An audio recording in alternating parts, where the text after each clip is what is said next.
안녕하세요, 여러분. 오늘 저희가 함께 살펴볼 자료는 김덕수 목사님의 설교 중 일부인데요.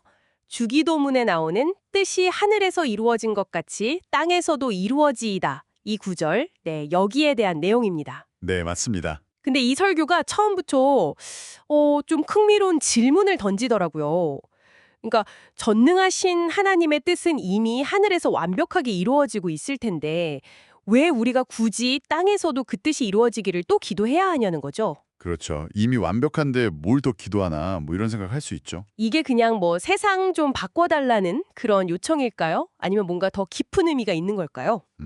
오늘 바로 이 기도가 여러분의 삶과 어떻게 딱 연결되는지 그 핵심을 한번 파헤쳐 보겠습니다. 자, 먼저 설교에서 이야기하는 그 하나님의 능력, 또 지혜, 이걸 좀 보죠. 온 우주가 정말 정교한 질서 속에서 움직이잖아요.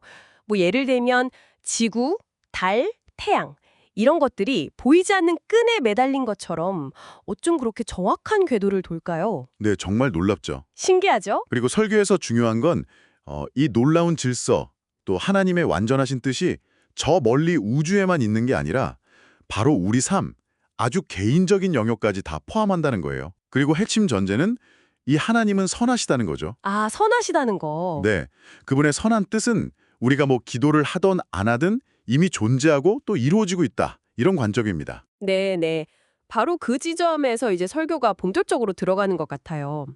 하나님의 뜻이 이미 그렇다면 도대체 왜 예수님은 땅에서도 이루어지기를 기도하라고 하셨을까? 이게 많은 분들이 생각하기에는 세상의 문제들 있잖아요. 뭐 전쟁이라든지 기아 같은 그런 외부적인 어려움들을 하나님이 좀 해결해 주십사 이렇게 바라기 쉬운데요. 네, 보통 그렇게 생각하기 쉽죠. 그런데 이 설교는 그 관점을 확 뒤집습니다.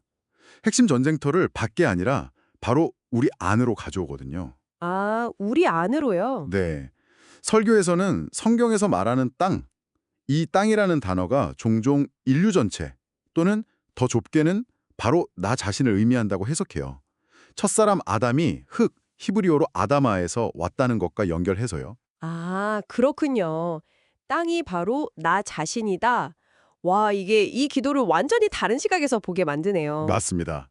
그러니까 이 기도는 하나님, 당신의 완전하고 선하신 뜻이 이미 하늘에서 이루어진 것처럼 이제 나라는 이 땅에서도 온전히 이루어지게 해주세요.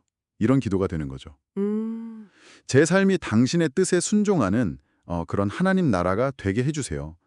라는 정말 지극히 개인적인 변화와 결단을 위한 간구인 셈이에요. 그러니까 외부 상황을 바꿔달라는 요청을 넘어서는 거군요. 그렇죠. 내면의 정렬을 구하는 기도, 뭐 이렇게 볼 수 있겠습니다. 설교에서 죄의 본질에 대한 이야기도 좀 인상 깊었어요. 우리가 흔히 생각하는 뭐 도둑질, 거짓말, 이런 나쁜 행동 그 자체가 문제가 아니라 그 뿌리, 그 근본 원인, 즉 하나님의 뜻보다 내 뜻을 앞세우려는 그 성향, 그게 바로 죄의 핵심이라고 하더라고요. 네, 맞아요. 옷이 아니라 몸을 봐야 한다, 뭐 이런 비유도 쓰셨는데 행동 너머의 그 자기 중심성을 봐야 한다는 지적이 참, 와, 닿았습니다. 네. 바로 그 자기중심성 때문에 우리 뜻하고 하나님의 뜻 사이에 어쩔 수 없이 갈등이 생기는 거죠. 설교에서는 몇 가지 비유를 통해서 이걸 잘 보여주는데요.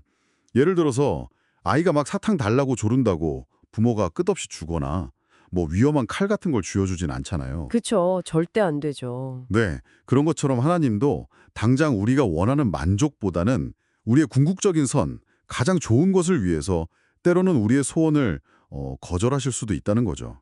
우리가 보기에는 좀 답답하고 불만스러울 수 있어도 그게 바로 사랑이라는 설명입니다. 아, 사랑의 다른 모습일 수 있겠네요. 그 야복강가의 야곱 이야기도 나왔었죠. 네, 야곱이요. 자기 힘이랑 꾀로 형 에서와의 그 위기를 어떻게든 해결해 보려고 발버둥 쳤는데 하나님은 오히려 그의 환도뼈, 그러니까 자기 의존의 상징 같은 그것을 딱 치셨잖아요. 네, 모든 걸 다 잃었다, 이제 끝났다 생각했을 때 그때 비로소 하나님만 의지하게 되면서 다른 차원의 승리를 경험하게 되는 그런 이야기였죠. 맞습니다. 요나 선지자 이야기도 비슷한 맥락으로 볼 수 있어요. 하나님께서 분명히 니느웨로 가라고 하셨는데 요나는 자기 생각에 빠져서 정반대 방향으로 도망쳤잖아요. 네, 다시스로 도망갔죠. 그 재밌는 건 그 와중에 폭풍이나 뭐 큰 물고기 이런 다른 모든 피조물들은 다 하나님의 뜻에 순종했다는 거예요. 그러네요. 오직 요나만 버티고 저항했던 거죠. 하나님은 그 모든 과정을 통해서 결국 요나를 빚어가셨고요. 음, 이런 갈등과 순종의 어떤 정점이라고 할까요? 그게 바로 겟세마네 동산에서의 예수님 모습인 것 같아요. 예수님조차도 그 십자가 앞에서 아버지여 할 수만 있다면 이 잔에 내게서 지나가게 하옵소서 하는 그런 인간적인 고뇌를 보이셨잖아요. 네, 그러셨죠. 하지만 결국에는 나의 원대로 마옵시고 아버지의 원대로 하옵소서 하시면서 당신의 뜻을 하나님의 뜻에 완전히 복종시키셨죠. 네, 바로 그 순종이 우리 구원의 길을 열었다고 설교님 강조하고 있습니다. 절교 마지막 부분에 나오는 그 현대적인 일화도 참 감동적이었어요.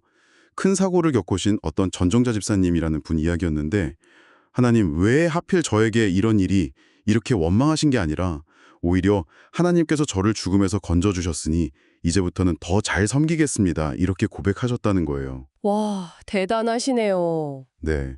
그러니까 고난이라는 그 땅의 현실 속에서도 하나님의 선하신 뜻을 받아들이고 인정할 때 이미 하늘의 평안을 여기서 누릴 수 있다는 걸 보여주는 아주 강력한 예시죠. 네, 그렇군요. 오늘 이야기를 좀 정리해 보면요. 뜻이 땅에서도 이루어지다. 이 기도는 외부 환경을 내 마음대로 내 뜻대로 바꿔달라는 그런 주문 같은 게 아니라는 거네요. 그렇죠. 오히려 이미 완전하고 선하신 하나님의 뜻을 나라는 이 땅 위에서 기꺼이 받아들이고 또 순종하고 함께 걸어가겠다. 이런 내면의 혁명을 위한 기도라고 할 수 있겠습니다. 맞습니다. 정확합니다. 결국 우리의 삶, 이 땅이 하나님의 다스림, 즉 하늘을 그대로 반영하게 해달라는 그런 갈망인 셈이네요. 자분들께 이런 질문을 한번 던져보고 싶어요. 만약에 우리의 즉각적인 바람이나 뭐 내 계획과 좀 달라 보일 때조차도 그 하나님의 뜻을 받아들이는 것이 궁극적으로는 참된 평안과 선으로 이어진다면 이번 한 주 동안 여러분 삶에 아주 작은 어떤 결정이나 반응 앞에서요. 나의 첫 반응, 내 생각 대신에 의식적으로 한번 하나님의 관점을 구하고 그분의 뜻을 수용해 보려는 시도를 해볼 지점은 없을까요? 작은 시도요. 네, 그 작은 선택 하나가 여러분의 경험을 또 어떻게 바꿀 수 있을지 잠시 한번 생각해 보시는 것도 좋지 않을까 싶습니다.